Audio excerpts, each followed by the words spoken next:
everyone. Good evening, family, and welcome to Having a Conversation with Zay. Tonight, we shift the atmosphere from Bed-Stuy blocks to boardroom rooms, from culture to calling, from rhythm to responsibility. We're sitting down with a man that don't just call by the name. They call they call him the governor, not just because he asks for a title, because he carries presence. He moves in rooms where culture is shaped. Shawn, the governor Gibbs, a bridge between street and strategy, between faith and influence, between legacy and now. He understands the hustle, but he also understands healing. He understands culture, but he also understands the character. And tonight, we're not just talking about the resume, we're talking about roots, we're just talking about success, we're talking about substance. Family, if this conversation blesses you, please comment, share with someone who needs to be encouraged and someone needs a real testimony. Keep sharing. And if you feel led to support the platform, you can sow into Zelle, Xavier10458 at gmail.com. Cash App, Having a Conversation with Zay. It will be posted in the comment. And we're building something that lasts. So lean in, turn up your volume, stay safe and be well, and stay in the conversation. I'm welcoming to the table tonight, Shawn, the governor Gibbs. Good evening, good evening, good evening. What's up, Mr. Zay? I'm chilling, man. I'm chilling. My LFT brother for life. My LFT brother for life, man. Ever. How are you this evening, my brother? How are you? I am blessed and highly favored. I'm just grateful for you said yes. We're coming on because we all are shared. We all overcome by our testimonies. That's true. And so I'm happy you said yes, and I'm grateful for that. And God is going to get his glory out of this. Most definitely. Shawn, give everyone a description of who Shawn is. When you grew up in church, how did you lead to where you are today? Wow, that's a great question. That's a phenomenal question. Shawn, Shawn Gibbs. I'm just a Brooklyn born in Bedford-Stuyvesant all my life. Mm-hmm. Born to two amazing parents. One that's already went on to be with the Lord, my beautiful mom, Mother Betty Ann Gibbs, and my phenomenal dad, Deacon Charles Gibbs. They were migrants leaving Charleston, South Carolina, like in the early 60s. And my dad came to New York first. And 6 months later, he brought my mom and my oldest brother from Charleston to New York. He came to New York to find work and to find a better life. He just, hated it in Charleston and, the laws and, the racism. So he moved to New York, and they often say that they lived in a 1-bedroom kitchenette. Not downtown Brooklyn, but in Fort Greene, Clinton Hills area. So where they lived was literally now where the Barclays Center is at. So how historical is that? So my oldest brother was there. And then they migrated to Bedford-Stuyvesant. And we've lived in Bedford-Stuyvesant all my life, for the last 50 plus years. Wow. I was born and raised in Bedford-Stuyvesant before gentrification, before all the what's happening now. It was the golden era of that age. So so that was my foundation. And then growing up in church, first it was my mom. My mom was the person who got saved and brought us into the church. And we first started off as Sabbath keepers. So my mom. What is Sabbath keepers? Yeah, so my mom was a Sabbath, so we went to church on Saturdays, but we was Okay. apostolic, but we were Sabbath keepers, not 7-day Adventists. And Okay. so that was my life. Wow, from like I can remember as maybe 5 years old up into maybe my early teens. Maybe I Okay. would say like by the time I got to like, sixth grade, sixth or seventh grade. And then my mom joined a Sunday church. They called it a Mhm. first day church back then. And Mhm. and then that's where we changed and we relocated to which is now affectionately called Beulah Church. Beulah. So that Beulah Church is a part of me and your history, historic Right. history. So, and yep, so then that's where all that came into play. That's where Bishop Walker come into my life now. And I'm like literally, I think maybe like ninth grade, 10th grade. Right. And you know what I'm saying? But the church, Bishop Walker, and this whole now mind-blowing revolution of my life Right. that now begins. So you're now talking like late 80s and then going into the late 80s, going into the 90s, and then Beulah, Bishop Wilbur Jones, God rest his Wow. soul, he just recently Yes. passed. And then that whole convergence of the fourth Sunday night services, Mhm. the Crusade Choir, now all the famous albums, who, All of all the legendary albums was now created and started at Beulah in the basement. You remember the basement? Yes, yes. Basement. See, I came 94 Okay. after they did live in Morehouse. That's when I came. The Thursday they came, the week when they came back, that's when I joined the choir. Okay, cool. So we were still in the basement because we left. We was kind of like still in the basement. Yeah, Right. 94, like 93, 94. Then we kind of like, shifted around, I would say maybe around 95 when we went to Pacific Street. So Yes. yeah, yeah. So but again, that's where all the history was. Yes. You know what I'm saying? That's when I joined the church there. That's where I Okay. used to live. I lived 4 blocks away from the church. Okay, what from the Pacific Street days? Yes. Okay, so yeah. I was on Thompson Boyle and Fulton Street in Herkimer. Oh wow, yeah. So yeah, you were literally, Right. maybe like a 7-minute walk Yes. from 2425 Pacific Street, you know what I'm saying? Which now would be the new historical building that Bishop Hezekiah Walker now has built affordable housing on Yes. that property. So he tore it down, and instead of making it, Just a anything. church, he decided to make it affordable housing so the legacy of Love Fellowship could live on forever. You know what I'm Right. saying? On that street that kind of really, made us famous. You know what I'm Yes. saying? You know what I'm Yes. saying? So our roots started at Marcy Avenue at Beulah in the basement, but then our ministry really took off when we got to Pacific Street and then 2425 Pacific Street. And then Mhm. that's when the real historical albums Start was coming. made. Right. The historical albums that are now, classic anthems, you know what I'm saying? Such as, Live in Toronto, Live in Atlanta, New Mhm. York, all of that, you know what I'm saying? Those are like where all of the historic albums was made, you know what I'm saying? So yeah, so we are really a part of history, man. Yes, Definitely. We we are are. definitely a part of Yes, we history. are. Yeah, so that's my journey of starting, and like I said, from high school. Bishop saw me. My oldest brother played for the choir. Shout out to Bruce Gibbs.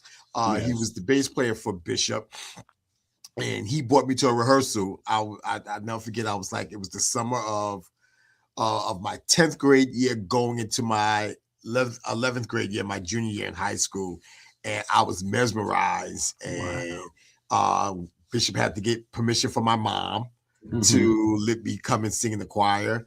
And it was like, wow, you know what I'm saying? So I always tell everybody, I felt like I had a Moses experience Yes. because my mom literally just put me in a little bassinet, and then she put me in the river, and then she shipped me up the river. And now all of a sudden, the king, the prince, at that time, Bishop Walker found me and brought me into the palace. You know what I'm saying? Meaning, Right. and I say that symbolically, he brought me into the world of Love Fellowship. And I didn't know what I was doing. I wasn't a singer, a great singer, but he saw something that he needed to protect and cultivate. Yes. Yes. And so in doing that, I was, again, like I said, I probably was 17 years old, 16, 17 years old at the time. Mm-hmm.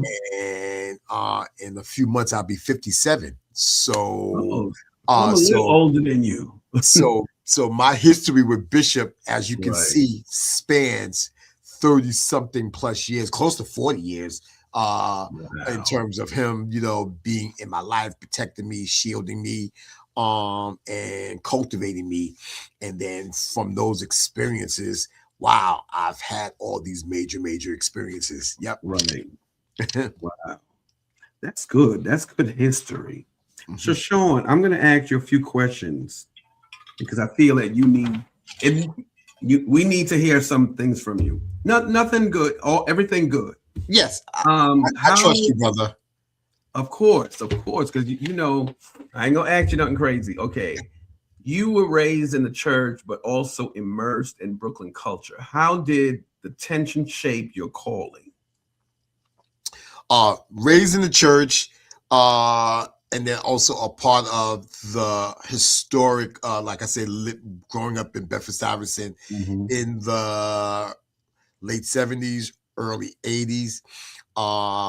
It's church, and then it's also now the culture of hip hop Mm-hmm. and all that. That's all emerging. So being able to see, and at that time we lived in the projects.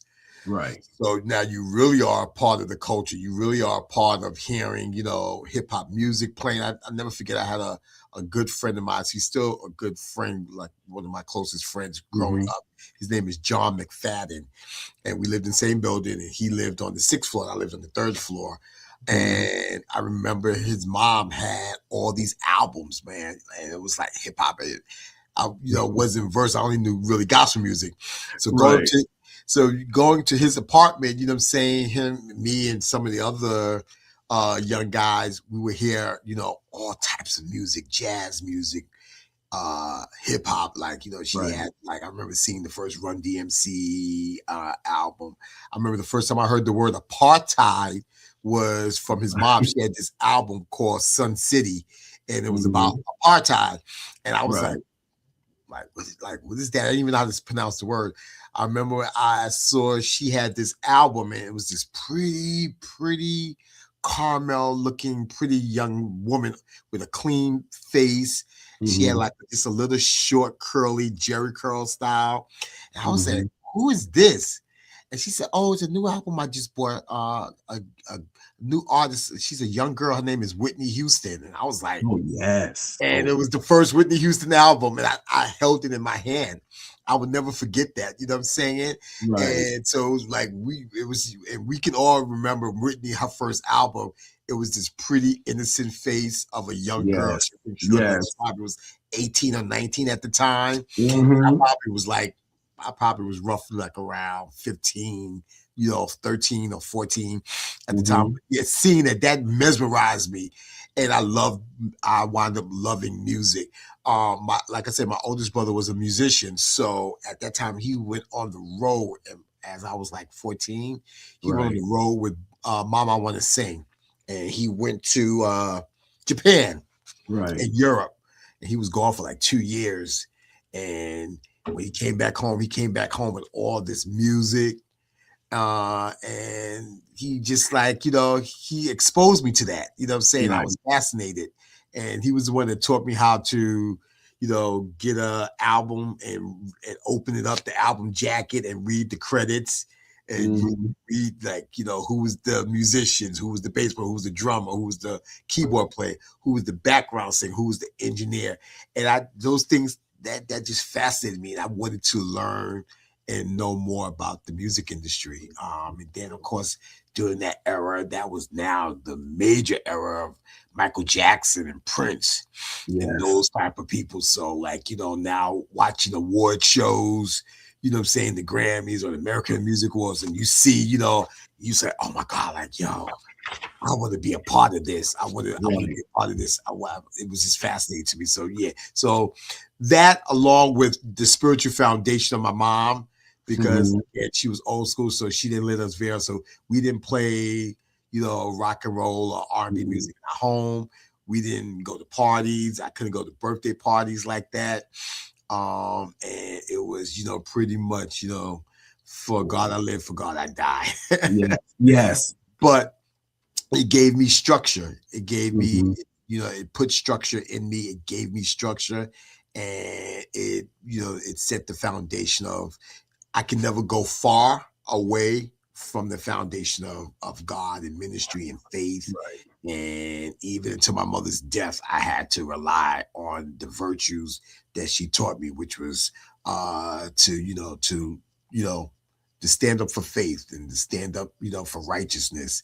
And even when I wanted to mourn, deeply for my mom, Mhm. something also stood up in me because she taught me that in ministry and in God, there's, you have to deal with death, and you can't fall apart. You can't walk away from God because of death. Death is a badge of honor. You know what I'm saying? If you die in the Yes. faith, Yes. and in dying in faith, I had to stand up for my mother's memory and stand up and say I can't disappoint her. I can't turn my back on God because she died. Um, Right. I have to stand up and live by the virtues that she taught me. Yep. So all those things intertwine into who I am. You know what I'm saying? And that's good to know. Because when I feel that people die, but if we're in Christ, we're gonna mourn, but we still have to stay. Let the Lord love on us while they're gone. Yeah. I cried like my aunt died around Christmas the next day. I have talked to her for about 50 something years Hmm. on any subject, and then that this is the reason why the show is what the show is. She said, put the testimonies in. People need to be encouraged. And I started praying about it. She gave me an ideal and I ran with it. And Wow. it's been such a blessing. It's my birthday, January 24th. I made 57. And the Lord said, I'm going to show you what this show is about. So he's been blowing my mind. I'm getting people saying yes that I never thought that would come on this show. Wow. You see how positive and stuff like And that. just because of doing Kenneth's interview. You see? And again, those are things that we definitely need to hear and feel inspired. You know what I'm saying? I'll tell anybody in 2019, I turned 50. I was excited to make it to 50. And Amen. I was holding a lot, if I could be a little transparent, I was holding a Yes, you lot of can. stuff in my heart for maybe 20 something years, 25 years, over 25 years. I was holding stuff from my childhood.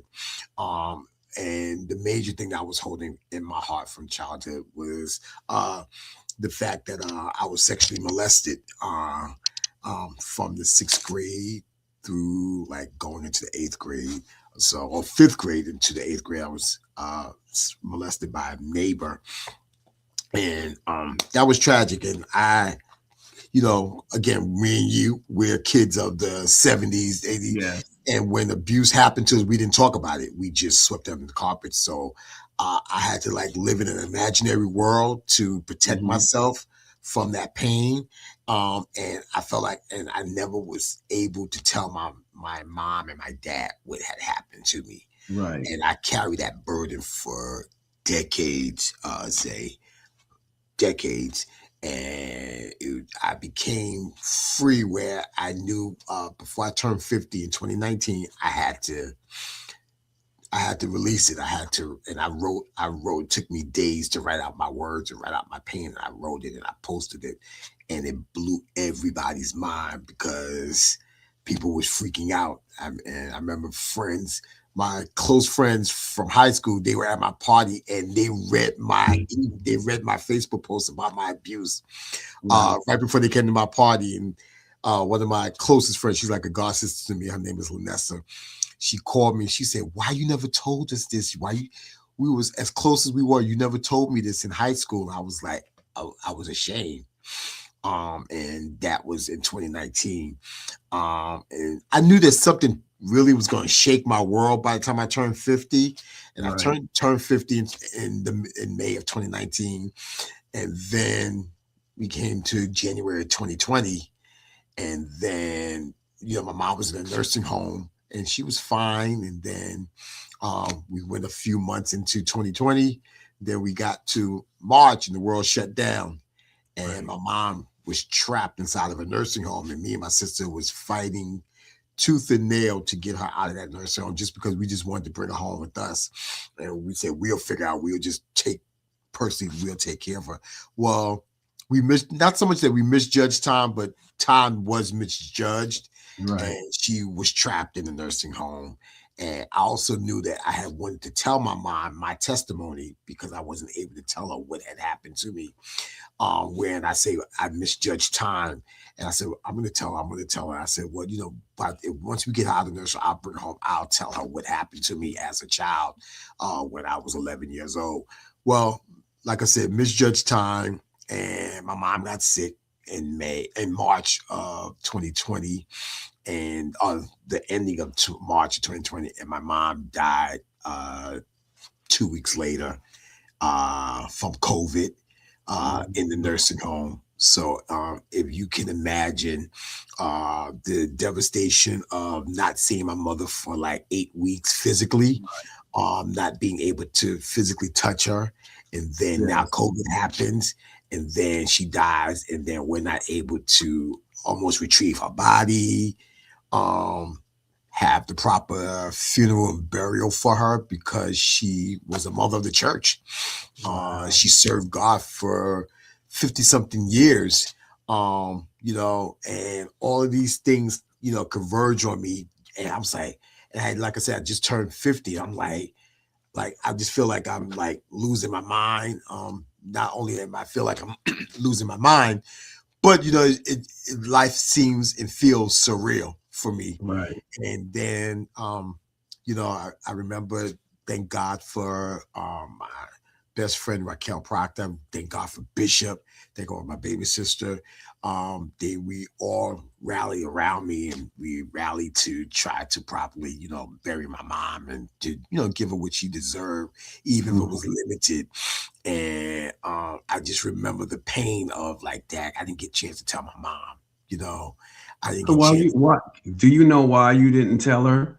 I remember I said earlier, I misjudged time. I thought that, Okay. we thought that the shutdown would probably be only like 2 weeks, and then, Right. the world opened back up, and it didn't. The world shut down for almost 6 months.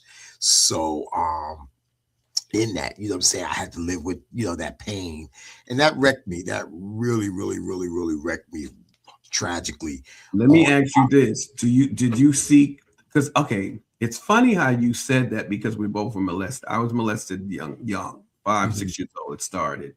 Um I Everything that I've gone through has been through, thank God do things like in zigzags. And like when I lived in Brooklyn for a long time, moved to Harlem for 15. He gave me a therapist, went to the Bronx, I had a therapist. When I got to the Bronx, the Lord said to me, I'm going to send you a therapist. You have 8 years to get everything together. You have to Wow. talk to your parents. So when I moved on my way to move back to Brooklyn for 2 years, the Lord said, you're going back to Brooklyn. We're going to clean up some stuff that happened to you in Brooklyn, and you're moving back to Harlem. I've always liked Brooklyn, certain parts of Brooklyn. But anyway, and when I got to Brooklyn, I called my dad and I told Daddy what happened to me. I said, Daddy, I need for you to sit down and we need to have a conversation. Daddy, of course, Daddy crying in the background because he thought I got raped in Jamaica. So what people don't understand, when children are molested early and there's no covering, the child goes through this as he grows up to be the age that we are. And so God, in my process, I had to go through therapy because I hated my parents. I'm the baby out of five. Oh And wow. I'm just being transparent because Yeah. Most definitely. I opened about last January 23rd. The Lord has been dealing with me for 6 years to tell the world what I went through. And it's not, and the honest thing for everyone that's listening, it's not defeat. It's not that God had to prepare me in the midst of the therapy and his healing and dealing with someone else's sin. When they molest us, the sin follows us. Of course, And that's true. and it makes you promiscuous in every sex game, not everything, but majority. Yeah, It no. takes, Everything you're saying is true. You know what I'm saying? Promiscuity, but more than that, I think the most detrimental part was inadequacy for me. You know what I'm saying? right. Yes. Uh, We uh, didn't have that back then. yeah. Growing up feeling inadequate, always feeling broken. Um, always, I'll never forget. I heard someone say, I was watching Oprah Winfrey one time, in the '80s, and I heard someone saying like, for a woman never feels comfortable if she wears this beautiful designer shoe and then the heel breaks, Right. and then even though she took it to the shoemaker and they repaired it, she Yeah. still feels uncomfortable with this particular shoe. It can be a great quality shoe, can be a designer shoe, but there's still that something inside of her that makes her feel uncomfortable Right. because that shoe broke.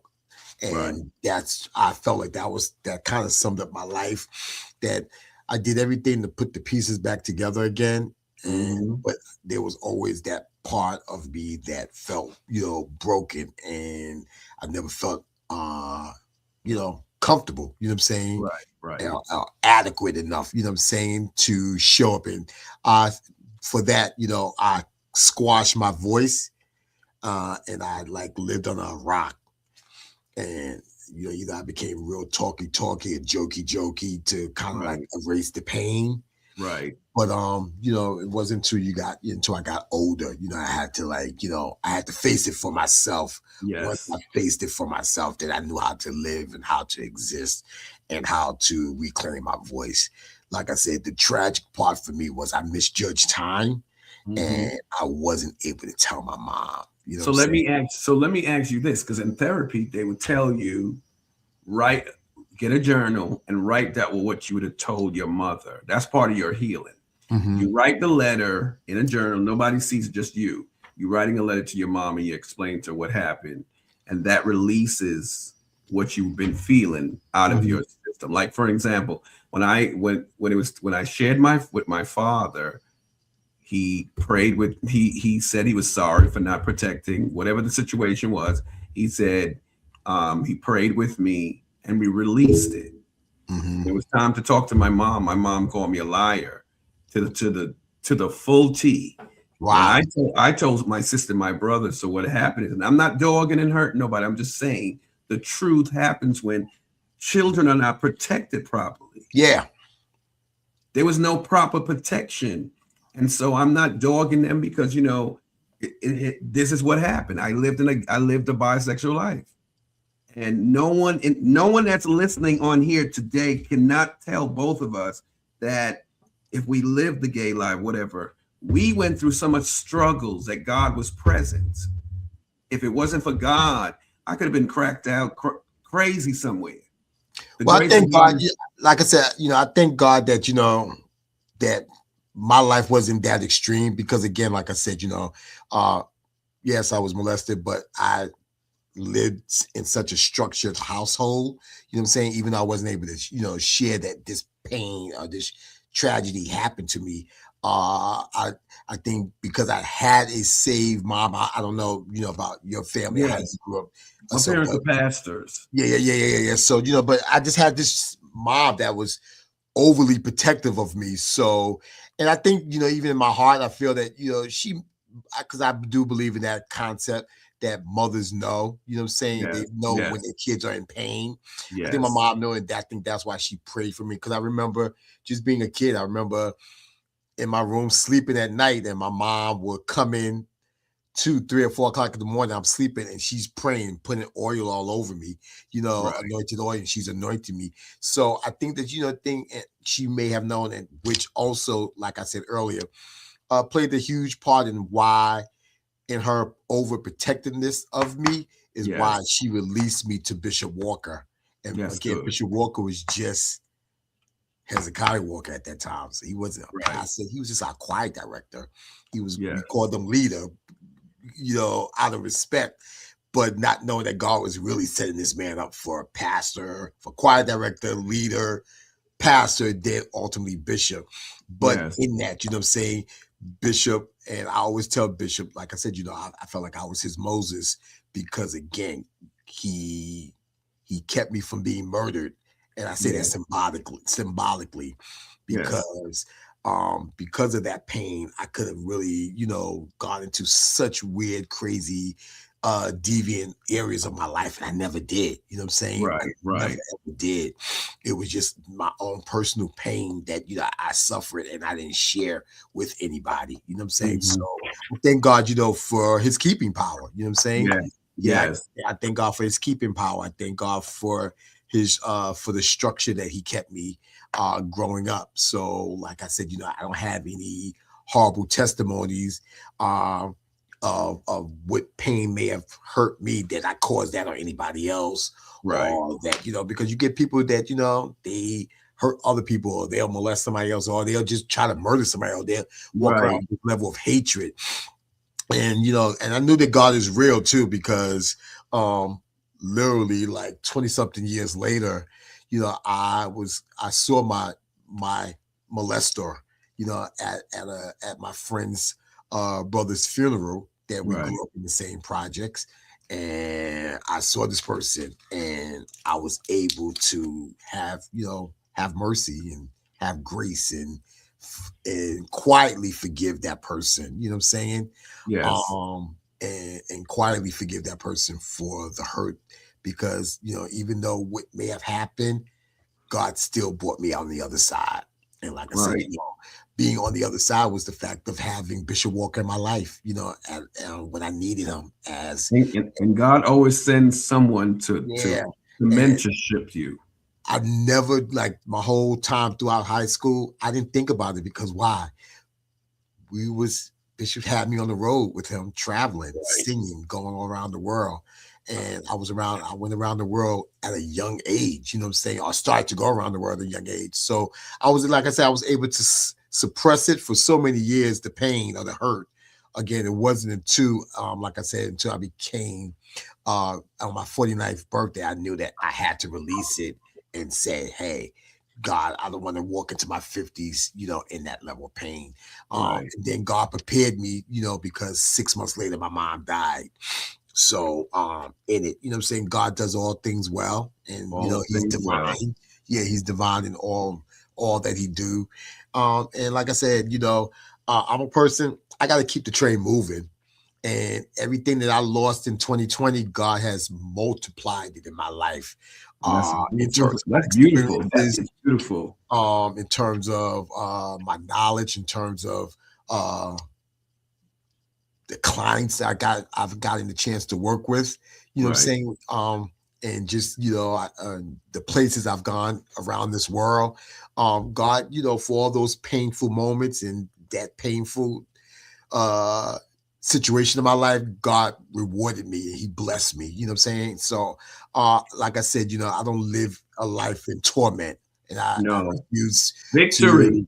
Yeah. I refuse to be, have a persecution complex, Right. or victim, complex. You can be hurt, you can be damaged, but do you have to live in that? Like no, you just got to figure out that way. You know what? I got to keep life going, and that's what I've been doing.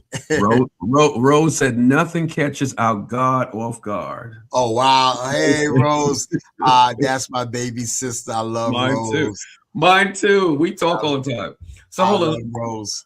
So Shawn, let's take you through your industry Come journey. on, let's do it. Let's do it, buddies. PR, Bad Boys, Sony, home, HBO. You worked across the PR and major platforms. What did those rooms teach you about discipline, branding, and love longevity?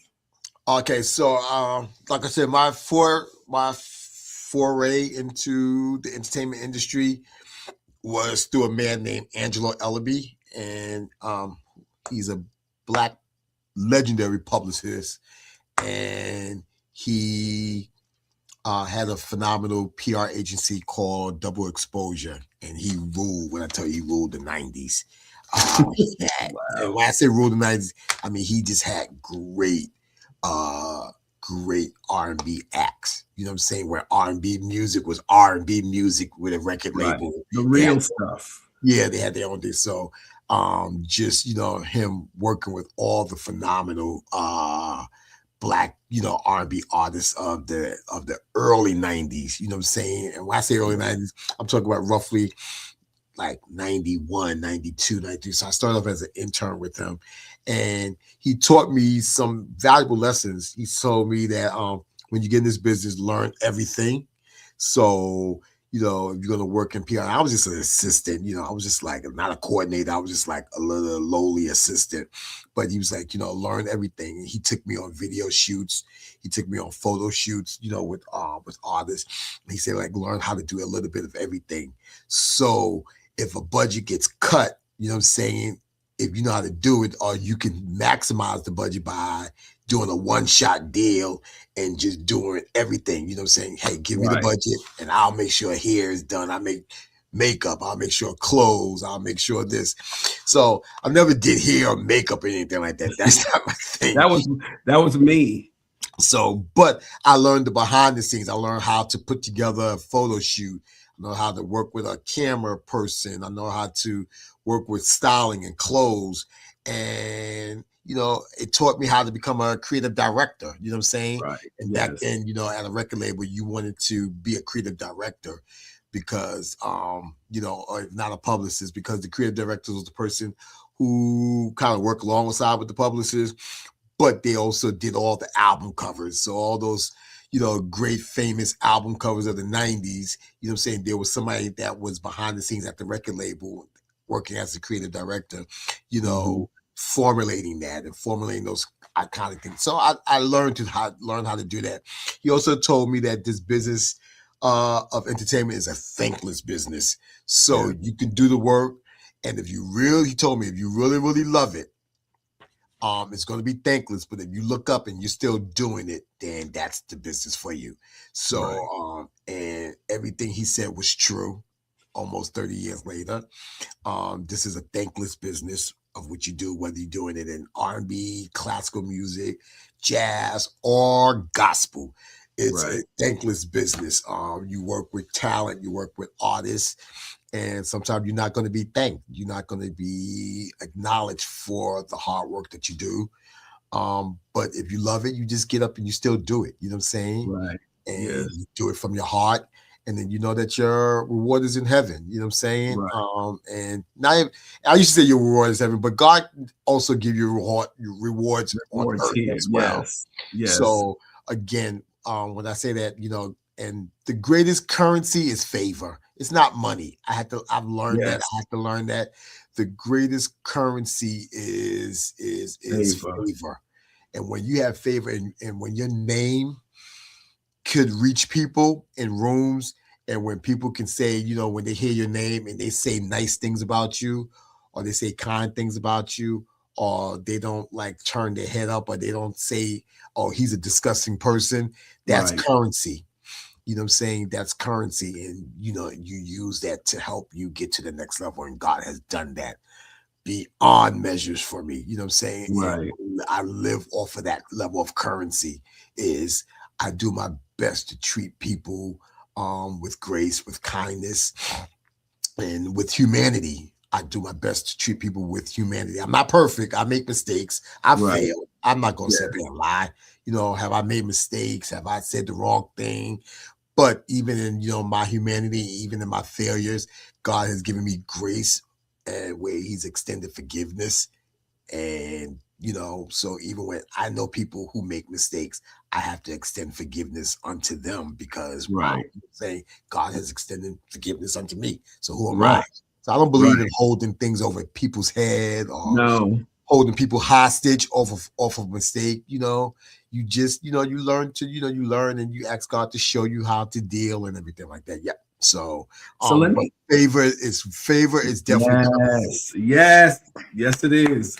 coming. Shawn, I'm gonna change the subject for. Let me ask you this: how did you get the governor? Who named you the governor?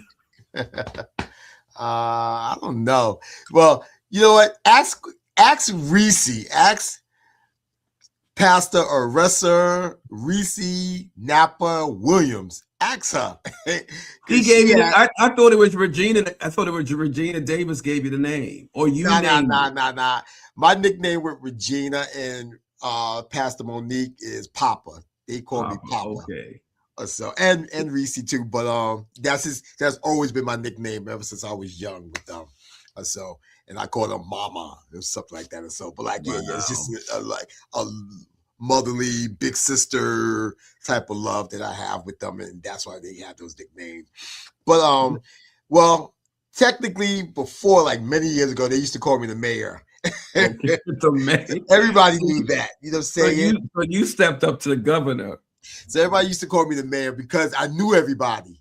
Okay. Remember I worked in gospel, but I also had worked in entertainment. I mean, worked in R&B or worked on this, well, not R&B, but on the secular side. So because I knew multiple people from different worlds, people used to say, "Oh my God, like you, like yo, dude, you like the man. You just know everybody." Everybody. And then I don't know, somehow, many years ago, mayor shifted to governor.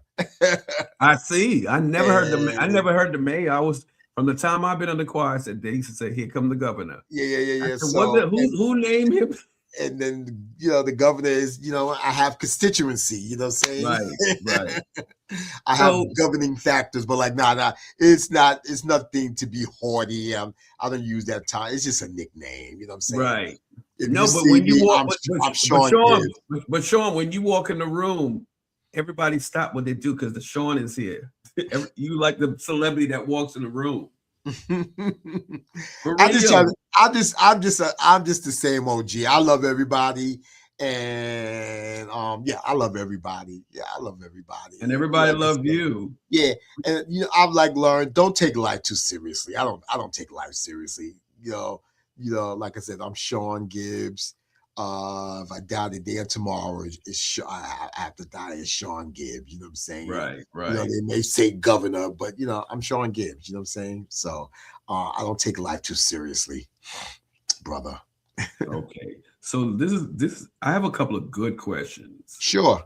Um, one. Okay. Give me. Okay. Pandemic show comes up. Because I'm gonna be honest. COVID should have changed anyone that hated their job for you to think of to create a new job. And this won't be a job. This is your career. Mm-hmm. And man, I remember someone had a party and I gave that to everybody. That's what came in my spirit to ask everyone that was DJ, and I interviewed everyone that came to the party and I said, what has COVID did for you?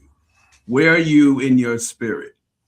And some were just gone out, but like how you started your business. How did that come about? You starting your business? Well, my business started way before COVID. So I 2009. so yeah, 2009. Like I said, I had worked a period of time working with Sean Combs at Bad Boy. Then I shifted, and for another couple of years, I worked at Sony and worked with great artists. And then left there and then started to work in television. So I worked for HBO for from like 2004, 5 Mhm. to 2009. And then they had a major layoff and HBO was bought out by Time Warner. And being bought out by Time Warner, I was Wow. yeah. So I was laid off and offered a severance package, and I was devastated because working for HBO, I had all these perks, you know what I'm Right. saying? Yes. All these events and all these major things. And I was like, huh? What?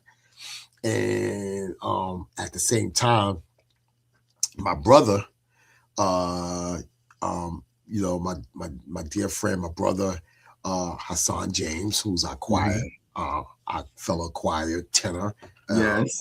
Crusade Choir member. Uh, Hassan was also going through a life transition. He was shifting jobs, and Mhm. he was becoming an entrepreneur. And in that, he had this vision that he had talked about with me and with Rudy. God bless Rudy's soul. Rudy, so, oh my Other God. brother. Miss him. So, so it was me, Rudy, and Hassan, and Hassan really shared this vision about starting a gospel magazine because he had always admired uh, Gospel Today magazine, which was owned and created by Teresa Hairston Jackson. Right. At that time, she was Teresa Hairston, and Hassan had always admired that magazine.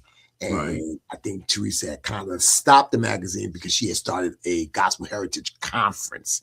And that conference was like, it was going through the roof in the around like, anywhere between like 2007 Right. up until like maybe 2017. It was like a major conference. Where anyway, so not so much that he saw a lack, but he just saw where, wow, this could be elevated. Hassan saw that, and he started Root Magazine, and Right. he started off as almost like a newsletter. And I'll never forget, on Faith, me, him, and Rudy went to Nashville for Stellar Award weekend. And never forget, we were at a private event, and we knew a lot of people in the music industry on the gospel side because of Bishop Walker, Right. and he showed his magazine to Teresa Hairston, and she gave him some encouraging word. And that was in 2009. I also remember it vividly because I remember um, Donna Lawrence came out with this phenomenal CD, um, and it was this phenomenal season in 2019. I mean 2009, Right. and Laws of Confession, Oh, and yeah. That was a beautiful album. beautiful album. Oh, God. When I Lord tell you Jesus. Laws of Confession, and I remember it was like one song was called "Speak the Word" or so, Yes. Oh, and Lord. That and song made me cry. me, Rudy, and Hassan was literally at this Stellar Award after party, and Donald introduced this project, Laws of Confession, and from that moment, that was our launching pad. That he was going to go full throttle with Root Magazine. I was going to go full throttle with management, and Right. he asked me to work with him and to be by his side as he built, Root Magazine. So Hassan was my first client Mhm. with my management company, the firm Artist Management, which you see in the background. Then, Mhm. then I think maybe a year or two later, I met Right. two phenomenal guys on me and Hassan went to cover Sunday's Best at the height of Sunday's Best. I think it was the second season, and it was these two phenomenal guys that we met at the audition, which was John McClure Mhm. and Zebulon Ellis. Wow. And they were young guys. Maybe they were like 20, 21, 22, possibly, but they were young. And they were new into this gospel music industry, and they asked me to work with them. So I had Hassan, then I had Zebulon Ellis and John McClure, and from that, God opened up doors. You know what I'm saying? And like I said, Right. favor was currency.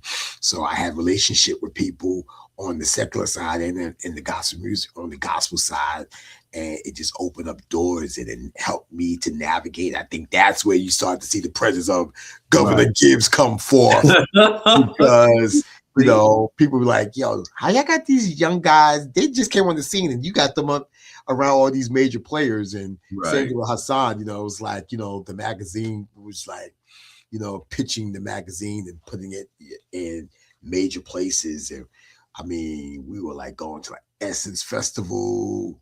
We was going Wow. to Mega Fest. We was going like all these key places with Hassan with the magazine, and representing him as he was going through these doors, and we both were going through these doors together. And in going through these doors, they open up other doors for me. You know what I'm saying? Right. Faith. That's why you said favor. Mm-hmm. So let me ask you this: what are the names of people, singers on either side gospel that you were like we see our star. Like if I would have seen Whitney, he said I would probably just walk to her and say, "Hi, how you doing? My name is Xavier." Instead of saying, "Oh my God, she's a celebrity." Have you ever met anyone like that in like Yolanda Adams? Yeah, I have a picture. We have a historical picture, me and Hassan and Rudy. And I was doing the years I was working with Puffy, and that's when Puffy had the song "What Missing You" for Biggie, and Puffy had to sing at the Met Gala. Right, this had to been, and if Hassan is listening, he can throw out the date. I believe it was like 1998 or 1999. Never forget it. And we had to put together I had to help put together a choir. A little youth choir. And I had a friend who had a school, and she had a little youth choir at the thing. Shout out to Kim Nichols and the People's Academy. And we went to the Met Gala. Didn't know what we know what the Met Gala is today, right? Right, yes. About the Met Gala. We didn't know we were going to the Met Gala. All you knew is that the location was, hey, Puffy needs a youth singer, a youth choir to back him up on the Missing You song. The location is here at the Museum of Natural History. Be here for dress rehearsal. And honestly, there was no cell phones. All thing I just remember is like I called Hassan. Was it beepers back then? I don't even think it was beepers back then, Zay. And I called him. I said, like, yo, hey guys, just meet me, at this thing, and just come with me, and y'all come in, we'll go together. And they met me after work, and I had on something basic and production black. And I know Hassan came after work, so he had on like a hoodie and thing. Hassan, we had on a denim jacket, and next thing we know that we're inside this performance, and then next we're inside the main ballroom of the Met Gala. Wow. And we're hanging out with Whitney Houston and Bobby Brown. Wow. We hanging out with a young Monica. We hanging out with a young Mary J. Blige. We hanging out with a young Little Kim. We hanging out with a young Maxwell. You know what I'm saying? Oh, yes. Oh, you just shocked. So literally, these are young, and if I had the picture, I would have given it to you, and you could have posted it. And we didn't have no cameras. And for whatever reason, Hassan said that, like, on his way up there, he went and bought the disposable camera. Yes. He bought the disposable camera and brought it in with him. And Hassan took all these pictures of me, him, Rudy, and with all these people hanging out with Whitney Houston. And we printed them, and these pictures became famous because we still got them. Hassan has them in a photo album. Right. And, now we just put them, in a digital format, and then we post them to our social media page. So we say, like, we were at the Met Gala before it was the big thing that everybody knows as the Met Gala, where the whole street is blocked off. It wasn't like that 25 years ago. No. It was a popular event, but it wasn't where the whole world shut down, all of Manhattan shut down. And that was phenomenal for us, man. Because like I said, and I'm gonna text you the picture after this, and you're gonna be like, wow, okay. Because my girlfriend, Honey Nails, she would do that. She does bling blings, and so she'll do stuff like that. She went to that a couple of years. Yeah. She would tell me how crazy it is. The dresses.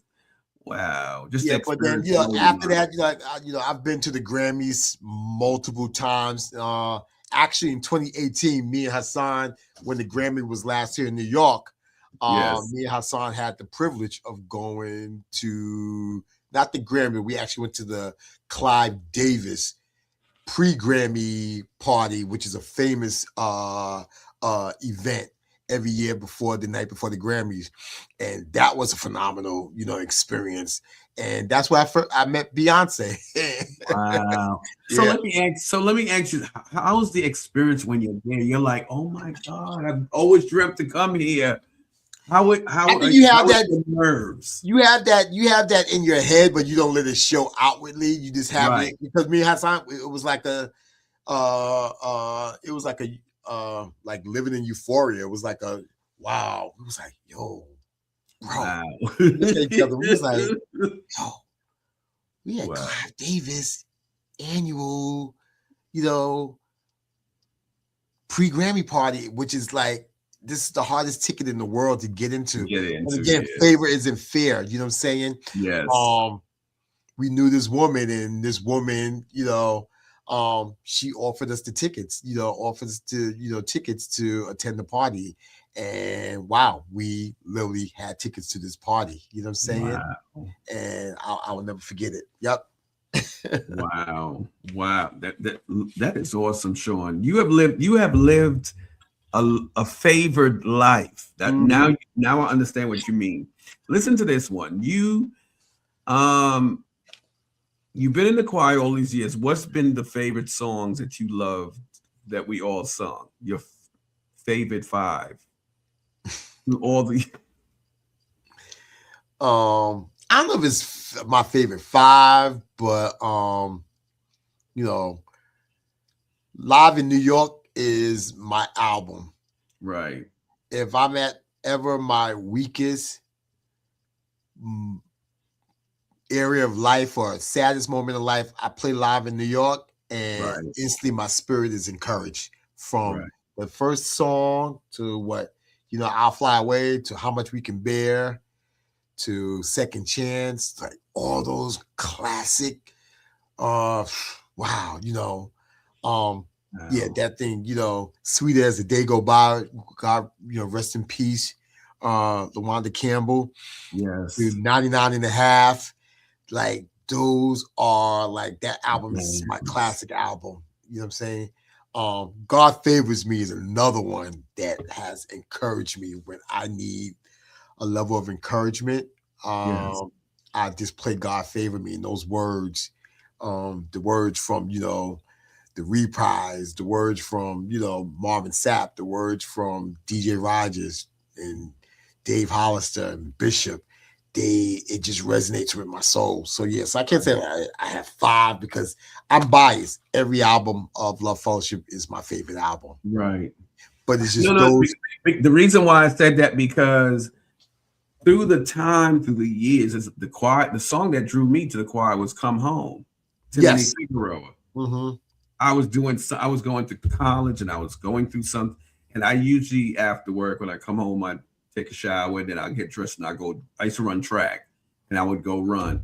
And this particular night, I don't know where the Lord was taking me. That's how I got to Love Fellowship. I went down to Eastern Parkway, and then I went down to Herkimer and walked a couple of blocks over. I went where the Lord led me, and that's how I got to the Pacific Church. They were in rehearsal, and Hezekiah said, "Does anyone want to join the choir?" And a whole bunch of us joined the choir that night. And I've been with it ever since. And I tell people this is ministry, and and I agree, and you can agree with me too, Shawn. The Crusade Choir, we're a family. And Stanley Brown says it's best. We're a movement. We're beyond family. We are, we definitely are family. But Stanley Brown said it best. He said it at our 25th reunion at 30th at the King's Theater. He said, he said, Shawn, we was backstage before we went out. He said, Shawn, Love Fellowship is a movement. People don't know that. And when he said that, something just clicked in my head. I was like, yo, I couldn't put it into words.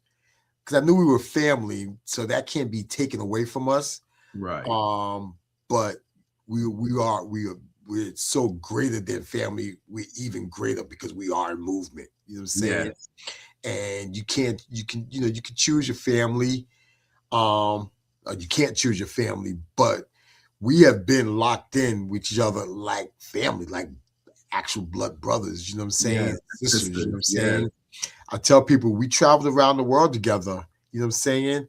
And we know each other like very well, and we love each other very, very well because, we were living on the road for years, maybe Many 15 years. years, nonstop. Our On the whole bus. weekend, our Yes. weekend was together, was with each other for 15 Yes. years, nonstop. Yes. Yes, it's true. It's Yeah. true. But no, but if you notice, if Hezekiah called the crusade choir, we all come in numbers and we gonna sing Mm-hmm. and have Yeah. church. So let's go here. Faith plus Broadway bridges. You're bridging the Black church and with Broadway. Why does the bridge matter right now? Wow. Okay. So shout out to that's another area of my life that I pivot into during the post-pandemic, as I was trying to figure out my next move. And again, I didn't ask for this. It just fell in my lap, through this amazing woman. Her name is Miss Irene Gandy. And God really created her to be like a spiritual godmother to me. You know what I'm saying? And I call her my Broadway godmother, because Irene Gandy is responsible for almost 50 years of all of the major Black Broadway talent that you see on Broadway. Wow. She, from Samuel Jackson to LaTanya Jackson to Audrey McDonald. I mean, just so many great Broadway, Black Broadway actors and actresses. She's been the publicist for them and helped push them. Right. Felicia Rashad and Debbie Allen and everything. And she met me at one of my New York listening parties for Marvin Sapp many years ago, and we talked and we hung out, and she was just phenomenal. I was like, yo, this woman's in her 70s, but she fly, and she just she got this swagger. And she invited me just to come to a few plays, and then later on, maybe she was definitely there during the death of my mom. She was so there for me and so supportive and encouraging to me. And then going into 2022, this phenomenal play was coming to Broadway called MJ the Musical. Yes. And she said, I want you to come to this play, and I want you to see and tell me what you think. And I went with that. I was like, I want to see a play about Michael Jackson because it's going to be corny. I just like this. And I love Michael Jackson. Me too. This play is going to, I know this play is going to be corny. It's going to be whack. I don't want to, go, but, I'm a person, I reverence, I reverence someone who has, history and longevity. So I went to the play, and Zay, when I tell you I was mesmerized, I was like in awe. Oh my God. This is it was like a soundtrack of my life. Because did you see MJ the Musical? No, I didn't see it yet. Okay, so if you saw MJ the Musical, it chronicled from Michael Jackson from a little boy, 5 years old, up into his death. Wow. So seeing the soundtrack of your life on Broadway on the Broadway stage was phenomenal.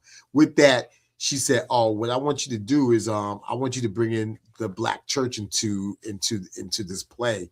And I was like, "I'm going to do that." And she was like, "You can do it." She said, "And you're going to be the faith-based liaison for bringing Black Broadway. And I'm going to introduce you to all the key people." And I was like, "What? How?" And I was able to go into my Rolodex, hit up a few, pastors that I knew, and great pastors that I knew, and great churches that I knew, and say, "Hey, do you want this opportunity to come to Broadway and see MJ the Musical?" And everyone jumped at it. And I wound up, over a period of 2 years, I took maybe 15 groups of people into Broadway to see MJ the Musical. So I've seen MJ the Musical 15 times. Wow. And then from that, it just increased. So she was like, "Oh," she threw me another, "Okay, I want you to do Tina the Musical." She gave me Tina the Musical. "Oh, you know what? I want you to come to this. We do this new play is coming out now. A revival of this of this old play is coming. And it's called Pearly Victorious, and it's going to have Leslie Odom and It's going to have Alfie Woodard, and it's going to have some great people in this. I want you to come to a table read.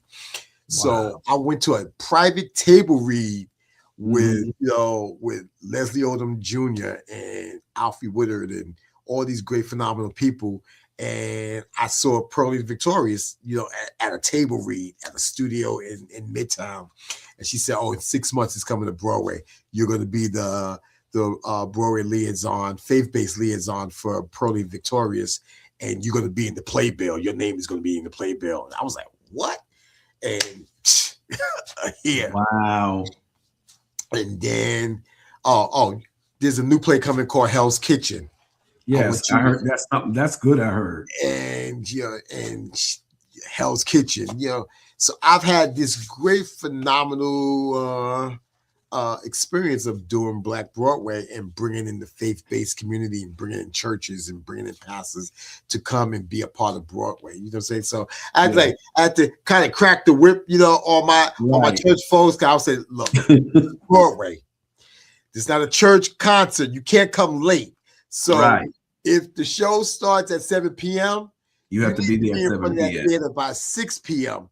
Right. I need to be handing you your ticket at 6:15. You need to be walking inside, and you need to be sitting your butt down in that seat, because when that curtain calls at 7 o'clock, you need to be in your seat. You don't need to be coming in with the church finger trying to excuse me.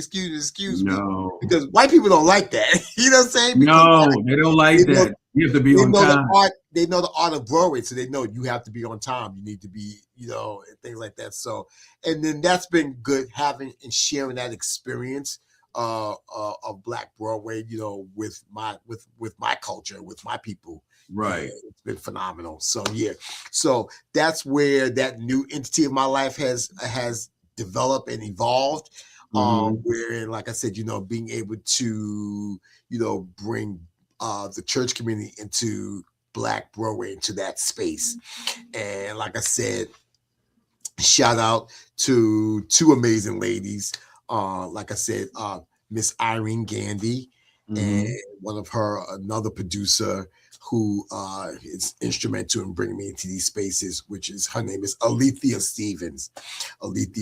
So I say shout out to Miss Irene Gandy and to Miss Alethea Stevens for giving me the reign. And they just, hey, this is your show, bam, do this and make it happen. And I make it happen. But people walk away really, really inspired. People walk away and say, "Thank you, Shawn. Like, I never would have took my son to Broadway, and you gave me the opportunity to take my son to Broadway, take my daughter to Broadway, or take my mom, or take my cousin, or take my aunt, or take my father, and expose them to a phenomenal play." You know what I'm saying? Right. And, again, that's another expression of love for me. That's another expression of currency. You know what I'm saying? Because every door that I open and I share with people, God just opens another door for me. And I don't even ask for it. Sometimes I can't even keep track of the days. But it just, I do it, and I do it with grace, and I do it with love. You know what I'm saying? So my last thing was, we did Hell's Kitchen when Yolanda Adams joined the play back during the holidays. And I was able to do a whole run with Yolanda for a whole week at Hell's Kitchen, and that was phenomenal. And Yolanda Adams was literally like a big sister to me. I've known her for over 30 years. So I was calling on one people. I said, "Hey, this is my big sister. She's gonna be on Broadway, and we have to support her. We have to show up. The church community have to show up in big numbers." And thank God I was able to take her. She, her last week at the show, she was there. She would say, "Shawn, thank you for just supporting me and being there for me. You really, showed up and supported me." And that was a blessing. Yes, a blessing. That sounds good. So hold on, let me ask you, what is really a listening party? What is the definition? Because I was reading it. I never heard of a listening party. So a music listening party is it's what it is, a music listening party. So pretty much, my relationship again with all of the gospel record labels, and Right. again with a lot of key gospel artists. When their new project comes out, they have to go on promo tours. So there's only a few cities, major cities, that gospel artists can go into, and they can really make a major impact, which is New York, Atlanta, Chicago, maybe like Memphis or Nashville, Tennessee, and then pops LA. Right. So it's just that's been something that has been phenomenal for me, and that started off in 2014 Mhm. with a phenomenal artist named Anita Wilson. And She can sing. yeah, Anita Wilson, that's my girl. It was Ooh. her first album. No, her second album. And the label came to me, her label, Motown Gospel at the time, came to me and said, "Hey, we want to do something with Anita here in New York, but we don't know nobody. And we hear that you know everybody, Governor Gibbs. Uh, Mhm. could you make something happen and you bring in the best key players and the best power players and the best influencers? Could you bring them into a room, into a space where they can come and hear Anita's new project and give feedback and do reviews?" And I partnered with a music publishing company called BMI Mhm. in New York City, with the phenomenal, at that time, it was a phenomenal executive named Wardell Malloy. And he said, "Shawn, I don't know this world, but you know the gospel world. I'm going to trust you once again, almost like what Irene Gandy did. I'm going to throw you this ball and you make it happen. If it's sink, Right. it's sink. But if it survive, it survive." And he threw me the ball. He stepped back, and I created this space for gospel artists. And when I tell you, it was so phenomenal. He called me the next day and said, "Shawn, I don't know what you did, how you did it, but the reviews was so phenomenal, and the feedback from the record labels was so phenomenal. Now all Mhm. the record labels are calling me to do this, to do a listening party for their artists." And the second person after Anita Wilson was Kirk Franklin. Wow. Kirk And Frank. he was Yeah. he was debuting Tasha Page Lockhart's new project. Oh And yes, I yeah, love her. that first year, the first project, and I never forget it. And he told the label, I mean, this gentleman, Wardell Malloy from BMI, he's a VP at BMI. He said, "We can do this, but I'm not doing it without Shawn. So if you want Right. this to happen, Kurt, Shawn Gibbs has to be involved, and he has to make this happen." And from that took that skyrocketed me into a whole nother area of gospel, and it really solidified my space, Right. in terms of being the guy, being the go-to guy for New York City. That, what, anything premier gospel, you got to tap into Shawn Gibbs. You got to tap into Yes. Shawn Governor Gibbs, because that he can bring that world together. And Right. it wound up just being phenomenal. And like I said, I don't say that from a braggadocious way. I say that because, again, God gave me the resources and everything Yes. he put in my hand, and it was favor and it was effortless. And when God is in the center of it, everything winds up lining up in a sync order, and Yes. God does it. Yeah. LaShawn, Shawn, I have three questions before we close. Okay. Um, how do you define success now compared to how you defined it in your 20s? I will be real honest with you in that question. I really didn't understand the concept of success in my 20s. I feel like I was just merely existing in my 20s. And again, it's maturity. Hmm. Um, so I didn't understand success, and because, like I told you before, I think I was masking a lot of pain in my life.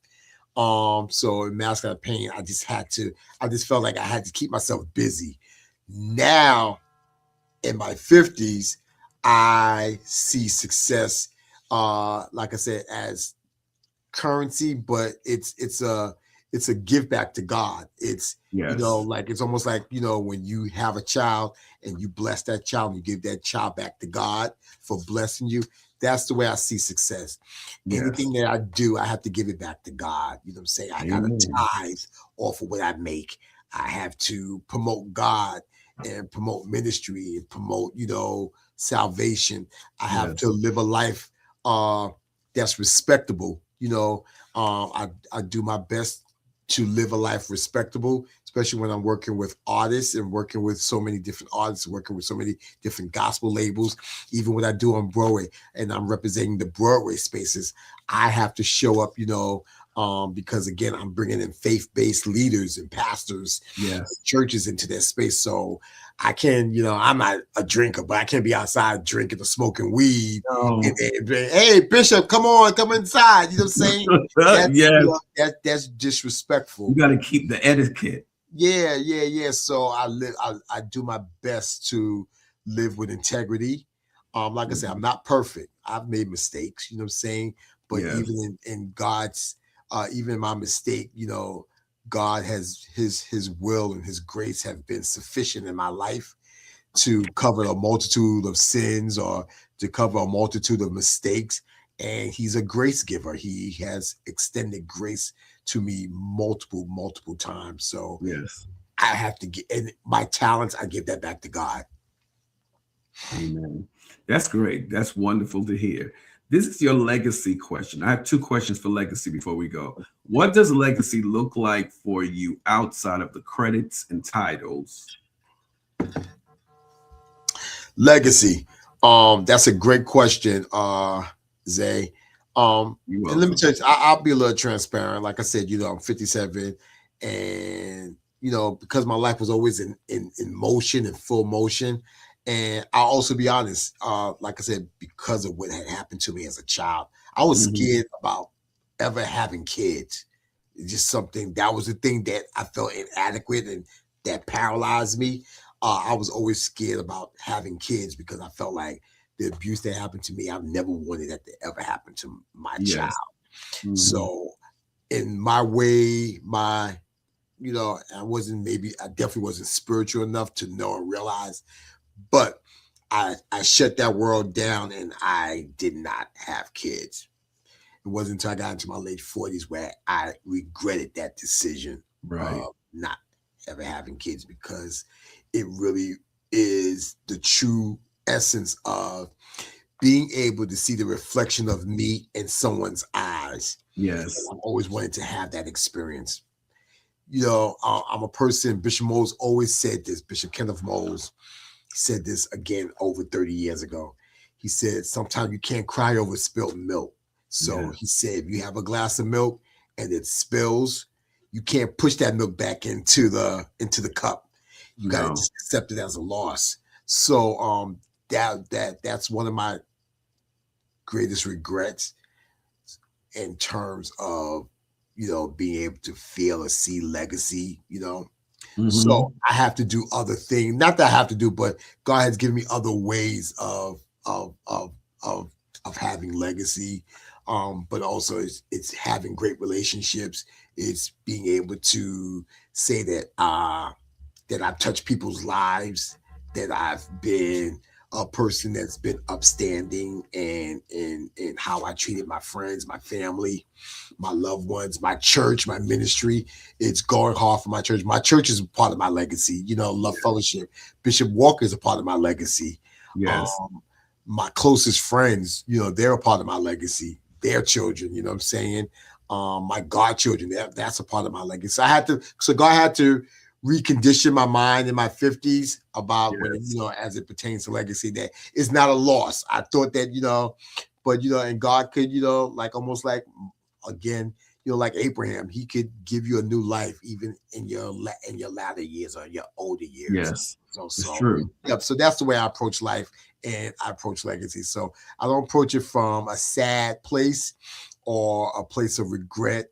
You can't misjudge time. I've told you that, and hear me clearly, listeners. We can misjudge time, but God is also a person that he can make up time. Yes. And however he designs that is how he designs that. So I just try to live life with intention, and I try to live life being open and being able to say, you know what, God, whatever experience you have for me, I thank you for it. And I'm appreciative of it. You know what I'm saying? Yep. That's great.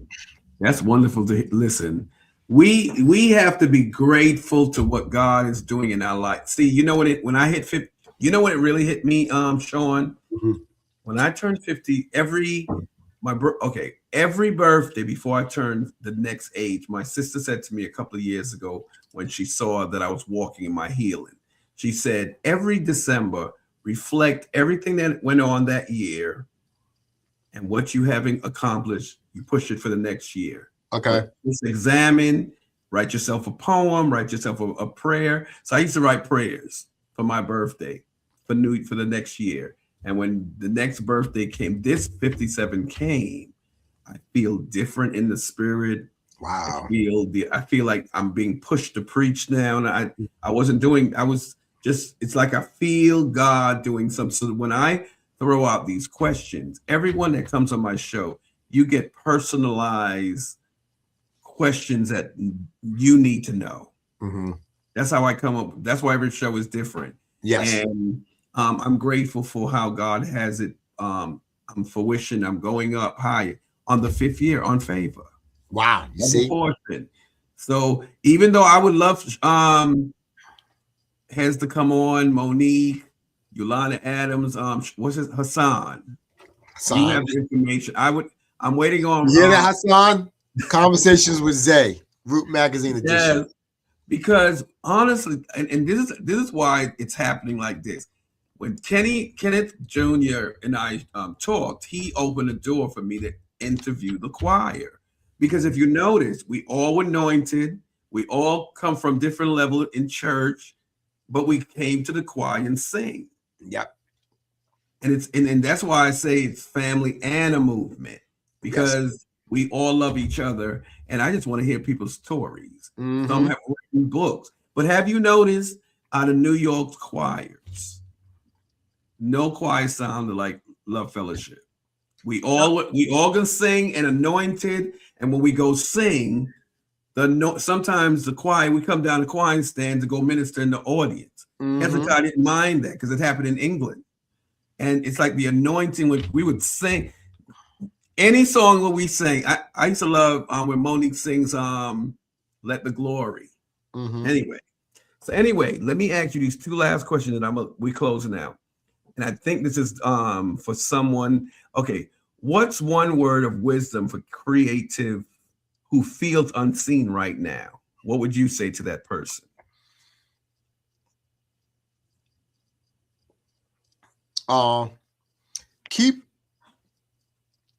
Keep pushing at it.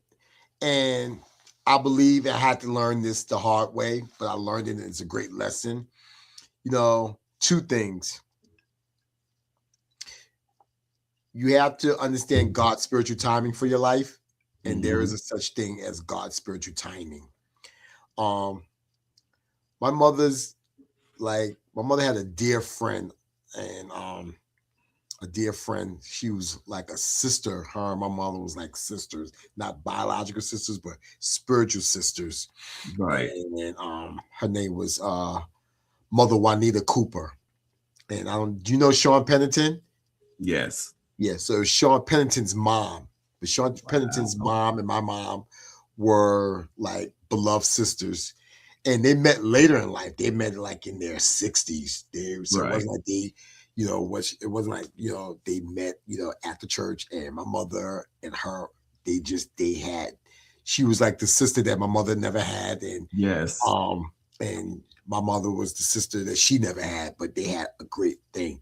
And I remember one time I was going through a challenging time. One of my younger brother was going through a challenging time, and I heard her and my mom talking, and she told my mom, she was like, Mother Gibbs, she was like, you know what? Everybody get to their destinations at different times in life.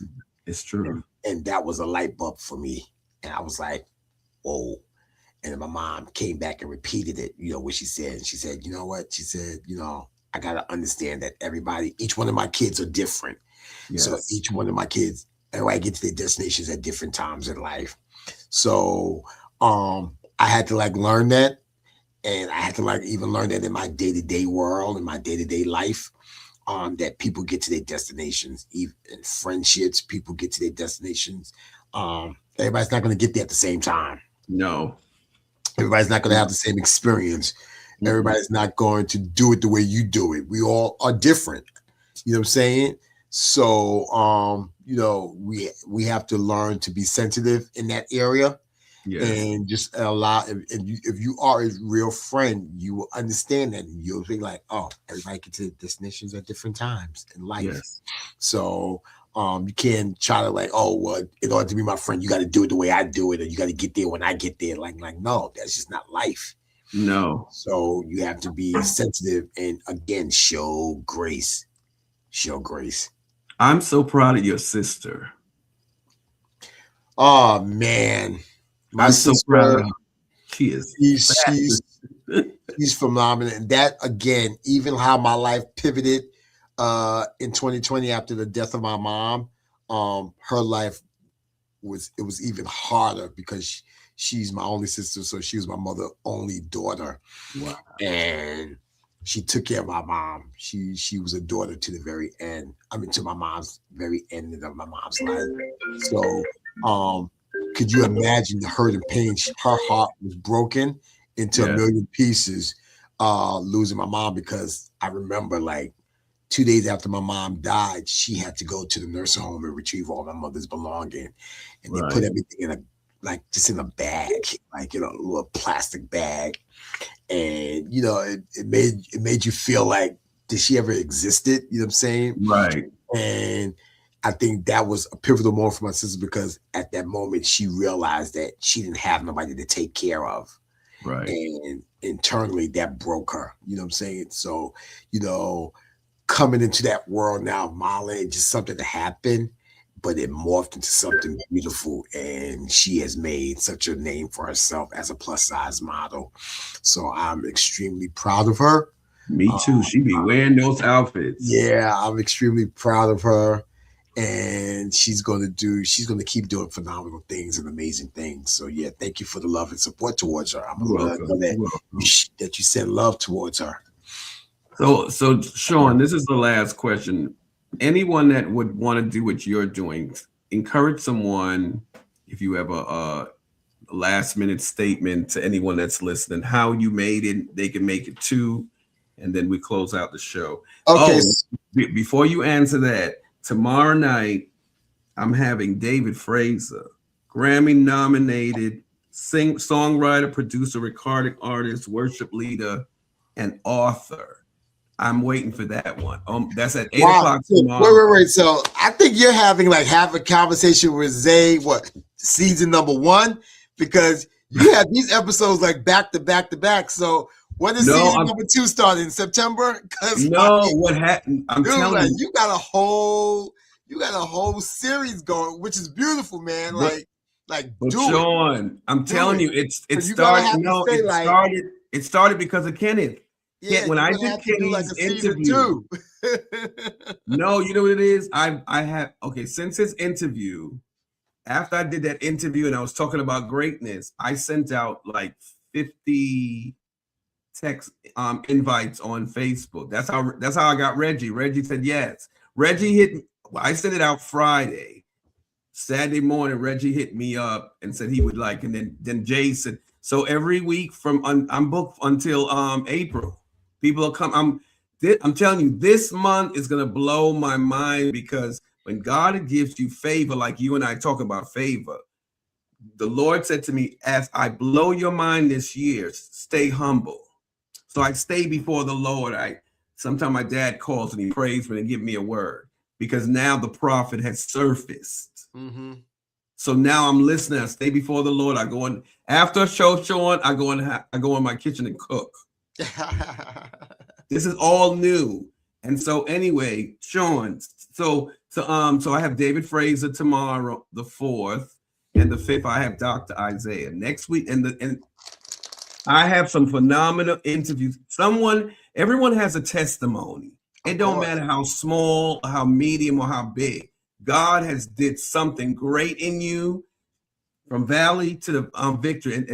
And this year, and I'm almost finished with you, Shawn. This year, the Lord gave me Revelation 12 and 11. We overcome our testimony. That's true. And when I first started the show, it started another scripture, because I'm just thanking God for that. And I thank you, everyone that says yes tonight, everyone. Shawn, I thank you for saying that yes. Tonight, it wasn't just a conversation, it was a confirmation. From Bed-Stuy beginnings to rooms where culture is cultivated. We witness what happens when calling meets consistency. Shawn Gibbs, the governor, reminded us leadership isn't noise. It's discipline, it's development, it's decisions made when nobody's watching. Legacy isn't just built overnight. It's built over obedience. And tonight we share the blueprint of the governor. Thank you for the transparency. Thank you for your wisdom. Thank you for you reminding us that the influence without integrity is just value without value. Family, it's something to speak about tonight. Share it, rewatch it, send it to someone that's building something real, because purpose is clear. Movement follows. And when legacy speaks, it doesn't scroll past. We lean into it. The platform is about substance. It's about healing. It's about growth. It's about building for the next generation. And thank you for our audience and 905fm.net. Thank you for the radio show, because Shawn, every time I go live, they go live with me. Oh, wow. How amazing. And that came on through doing Lena Bird Miles' interview. Wow. Lena Bird, shout out to Lena Bird Miles. That's like my baby sister. So I'm so proud of her. Yes. And so I'm just grateful for everyone that's coming. I'm almost finished. I was writing a poem for you. This is why I was saying all this. And the legacy speaks. We don't scroll. The platform's about substance, about healing, it's about growth, it's about building for the next generation. Thank you for our audience and being part of the conversation. Keep pushing, keep questioning, keep building to the next generation. This has been Having a Conversation with Zay. Until next time, stay inspired, stay committed, and stay in the conversation. Thank you again, Shawn. I love it. I love it. I love you, man. I thank you, man. I thank you. I'm so proud of you. You're welcome. We grew up together in this gospel music and in the Crusade Choir. And like I said earlier, how we started is how we're going to finish. Family for life. Yes. We're going to be family for life, man. So I just pray God's blessing upon you, and your family, your mom, your dad, and just keep doing, man. My motto is just keep pushing at it. Keep pushing at it. And like I said, I see a season 2 coming. Okay. All right. Thank you, Jesus. Amen. I see a season 2. I see a whole studio. I see a podcast studio, and you'll be able to do it and work it. And you're going to get a team, and they're going to help build you up and everything like that. So just keep plugging at it, man. Keep pushing at it. Okay. I appreciate it. I thank you so much, Shawn. Okay. I love you, man. Thank you, everyone, for tuning in. Soon, okay. Yes, everyone, thank you, and see you tomorrow. God bless you. Okay, love you, man. Take care.